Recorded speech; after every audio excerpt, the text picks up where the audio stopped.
৭-৮ বছরের ভালোবাসার টানে দুলাভাই চলে গেল শালিকে দেখতে। ছোট্ট শালিকা বড় হয়ে গেছে এবং আজকে তার বিয়ে। খুবই সিম্পল এবং সাদামাটা ভাবে মামরা মেয়েকে আজকে বিয়ে দিচ্ছে তার বাবা, ভাইয়েরা, মামা, খালারা, ফুফুরা, দুলাভাইয়েরা। ফুল ভিডিওর সঙ্গেই থাকুন। আমি ঈশ্বরদী থেকে কিভাবে ওয়াইলা ফুলবাড়ি মানে বনপাড়া নাটোর জেলার মধ্যে গেলাম সম্পূর্ণ থাকে আজকের ভিডিওর সঙ্গে থাকুন। আসসালামু আলাইকুম, সবাই কেমন আছেন? আশা করি সবাই ভালো আছেন। আমি দিন আগে শুনেছি আমার ছোট বোনটার বিয়ে, মানে আমার ছোট্ট খালার ছোট্ট মেয়ের বিয়ে। আমার বিয়ের বয়স প্রায় ৭ থেকে ৮ বছর। ৭ থেকে ৮ বছর আগে আমার ছোট্ট খালার মেয়ে খালার সঙ্গে এবং আমার বোনের সঙ্গে একদিন বেড়াতে এসেছিল। আমার হাতের অবস্থা বেশি একটা ভালো না, সেজন্য আমার যাওয়ারও কোনো প্রোগ্রাম নেই। কিন্তু আমার হাজবেন্ডকে মানে ছেলের বাবাকে বলার সঙ্গে সঙ্গে সে কিনা জানি রাজি হয়ে গেল। মানে আল্লাহ তার মনটাকে নরম করে দিয়েছে। কারণ আমার খালাটা মারা গেছে প্রায় ১ থেকে ১.৫ বছর হলো। তো আমার নানির বাড়িতেও কিন্তু আমি আর ৭ বছর বিয়ে হয়ে গেছে আমি যাইনি। তো ১ বছর আগে গিয়েছিলাম আমার শাশুড়ির সঙ্গে করে। তার মধ্যে কিন্তু আমার বরকে নিয়ে এই পর্যন্ত যাওয়া হয়নি। কেননা সে কর্মের ব্যস্ততার কারণে যাওয়াই হয়ে উঠেছিল না।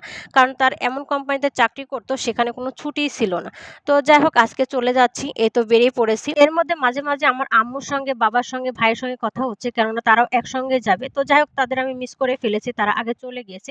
কেননা আমার যাইতে, যাইতে কিন্তু অনেক লেট হয়ে গেছে। এই রাস্তাটা যে কত চেনা তার বলার মানে ভাষা নেই। এদের বিয়ে হয়ে গেলে তারা কিন্তু একটা বাধার মধ্যে থাকে। তারা কিন্তু সহজেই ঘর থেকে বের হতে পারে না। তাদের ইচ্ছা মতো চলতে পারে না। আমাদের ঈশ্বরদী থেকে লালপুরে এসেছি। লালপুর থেকে এই তো এখন ওয়াইলিয়ার একদম অটো পেয়ে গেছি। তো আমরা রিজার্ভ করে মানে অটোটা নিয়ে যাচ্ছি। এটা হলো গোপালপুর মানে লালপুর উপজেলার কিন্তু একটা নামকরা মসজিদ। বর্তমানে আমি অবস্থান করতেছি লালপুর উপজেলার মধ্যেই এবং লালপুরের এই গোপালপুরেই কিন্তু নর্থ বেঙ্গল সুগার মিল আছে, যেটা নাটোর জেলার মধ্যে কিন্তু চিনি হিসাবে বিখ্যাত, মানে যেখানে চিনি তৈরি হয় আর কি, খাঁটি চিনি। যাই হোক এই ভিডিওতে আমি মিলটা দেখাতে পারবো না, কেননা অন্য রাস্তা থেকে মানে আরেক রাস্তা দিয়ে মানে গোপালপুরের বাজার দিয়ে কিন্তু যেতে হবে ওয়াইলিতে। মানে একজন প্যাসেঞ্জার ছিল, তো না হলে কিন্তু দেখাতে পারতাম। এই সেই গেট মানে নর্থ বেঙ্গল সুগার মিলের। বেশি একটা ভিডিও করলাম না, তো চলে এসেছি সরাসরি আমার মামার বাড়িতে। মানে আমার খালা মারা গিয়েছে, এর জন্য আমার মামা দায়িত্ব নিয়েছে, মেজো মামা। তো মেজো মামার বাড়িতে ছোট্টখাট্টো করে একটা আয়োজন করা হয়েছে। কিন্তু আগের দিন আমার খালাতো বোনের মানে সম্পূর্ণ বিয়েটি হয়ে গেছে। আর আজকে মানে খাওয়া দাওয়া করে বরপক্ষ এসে নিয়ে যাবে আর কি। পিচ্চিটাকে আমার কোলে দেখতে পাচ্ছেন, এটা আমার খালাতো ভাইয়ের মেয়ে। এই সেই কোণে আজকে তার বিয়ে। দুলাভাইকে পেয়ে অনেক আড্ডা দিচ্ছে এবং কিছু কথা টথা বলতেছে, কেননা আর ৭-৮ বছর আগে দেখেছে এবং ৭-৮ বছর পরে অনেক বড় হয়ে গেছে। অনেক ভিডিওই কিন্তু বাদ পড়ে গিয়েছে, আমি কিন্তু অনেক ভিডিও করি নাই। এর মধ্যে কিন্তু বর চলে এসেছে। তো আমি আমার ভাবি চলে এসেছি বরকে নিতে আসার জন্য, মানে গাড়ি থেকে নামিয়ে নেওয়ার জন্য। তার জন্য মিষ্টিমুখ এবং আংটি পরিয়ে দেওয়া হয়েছে। তো এর মধ্যে কিন্তু ঝিরিঝিরি বৃষ্টিও শুরু হয়েছে। আর এরপর এত প্রচণ্ড আকারে বৃষ্টি হয়েছিল যা আসলে বলার বাইরে, এবং কারেন্ট চলে গেছিলো। আমি অনেক ভিডিওই কিন্তু করি নাই। তো যাই হোক ছোটো ছোটো ক্লিপ যতটুকু নিয়েছি সেটুকু আপনাদের সঙ্গে শেয়ার করব। আপনারা ফুল ভিডিওর সঙ্গে থাকুন। গ্রামের বিয়ে কিন্তু এমনই হয়। তো দেখলেন ভাবি কিন্তু অলরেডি হাত ধরে নামিয়ে নিয়েছে। আর এখানে একটা বিষয় কি, যে আমার সবার চেনা জানার সাথে দেখা হয়ে গেছে। মানে আমার এখানে নানির যেসব ভাই বোনেরা ছিল মানে তাদের সঙ্গে কিন্তু দেখা হলো। কারণ আজ থেকে ৮-৯ বছরই হয়ে গেল কিন্তু তাদের সঙ্গে দেখা হলো না। তো আমার সব নানার সঙ্গে দেখা হলো, খালারের সঙ্গে দেখা হলো। আর এই একটা বিশেষ জিনিস যেটা হলো ঝাঁপি, মানে মুড়ি, কিছু পিঠা এবং তার সঙ্গে দেখতে পাচ্ছেন বাতাসা বা খুরমা ইত্যাদি মিষ্টি জাতীয় জিনিস আর কি দেওয়া হয়ে থাকে। তো অলরেডি দেখেন বক্স কিন্তু করা হয়েছে। মানে মেয়েদের এই তো বাধা শুরু হলো, তারা শেষ নেই। হ্যাঁ, মৃত্যুর আগ পর্যন্ত বাপের বাড়ি থেকে শ্বশুর বাড়িতে কিন্তু যাবে। তো আমার মিষ্টি বোনটাকেও দেখেন সুন্দর করে সাজিয়ে গুজিয়ে দেওয়া হয়েছে। আর এখন একটা কথা কি বললেই নয় বা না বললেই কিন্তু নয়। কথাটা হলো এই যে স্বর্ণের এত পরিমাণ দাম বেড়েছে, আমার কিন্তু খালা মারা যাওয়ার পরে আমার খালুই কিন্তু এক হাতে সামলিয়ে গিয়েছে আমার এই বোনটাকে।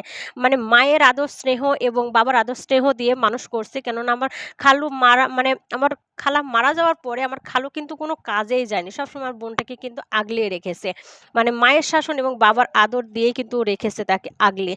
আজকে বিদায়ের পালা, কিন্তু বড় কষ্ট করে অনেক স্বপ্ন নিয়ে কিন্তু তার মেয়েকে মানুষ করছে।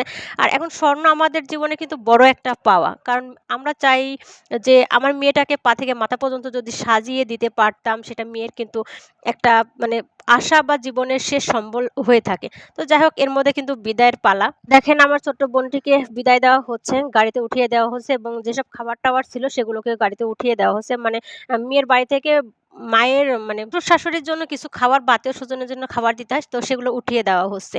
তো এর মধ্যে দেখেন এগুলো সবাই কিন্তু আমার অনেক দিন কাটছে না জানা, মানে আমি ৭-৮ বছর তাদের কিন্তু দেখি নাই, ৭-৮ বছর পর তাদের সঙ্গে দেখছি। অনেক সুন্দর কিন্তু একটা সময় কাটিয়েছিলাম। অনেক বৃষ্টি হয়েছিল, আল্লাহর রহমতের বৃষ্টিও কিন্তু দিয়েছিল। তো চলে যাচ্ছে, সবাই দোয়া করবেন যেন তারা সারা জীবন এভাবে মানে আজ থেকে মৃত্যুর আগ পর্যন্ত যেন তারা এইভাবে হাসি খুশি ভাবে যেন দিনটা পার করে, কারণ তার মা নেই, কেউ দেখার মতো কেউ নেই। সবাই এই দোয়াই করবেন। বাপের স্বপ্ন ছিল যে মেয়েকে পা থেকে মাথা পর্যন্ত স্বর্ণ দিয়ে সাজাবে, কিন্তু এত পরিমাণ সোনার দাম সেজন্য আর দিতে পারেনি। তো সিম্পল যাই হোক ৩-৪টা দিয়েছে, এবং আমার মনে হয় যে এখন সোনা দিয়ে থেকে বরকে টাকা দেওয়া বা পয়সা দেওয়াটাই অনেক ভালো। সে যেন একটা কাজ বা কিছু একটা করতে পারে, সেটাও কিন্তু শ্বশুরবাড়িতে একটা মানে মহৎ উদ্যোগের জায়গা, এবং তাদের দামও দেয়। তো লাল গোলাপের শুভেচ্ছা দিয়ে আমি ভিডিওটা শেষ করব। সবাই দোয়া করবেন এবং ভিডিওতে অবশ্যই লাইক কমেন্ট শেয়ার দিয়ে ফলো দিয়ে পাশে থাকবেন, কারণ মা মরা এতিম মেয়েটার জন্য সবাই দোয়া করবেন। তো নেক্সট ভিডিওতে আসবে আমরা গিয়ে কিভাবে নিয়ে এসেছিলাম, কি খেয়েছিলাম এবং ঘুরেছিলাম, এবং বাসর ঘরটা কেমন ছিল অবশ্যই আপনাদের সমস্ত ভিডিওতে দেখাবো, এবং সঙ্গেই থাকবেন। আল্লাহ হাফেজ, আসসালামু আলাইকুম।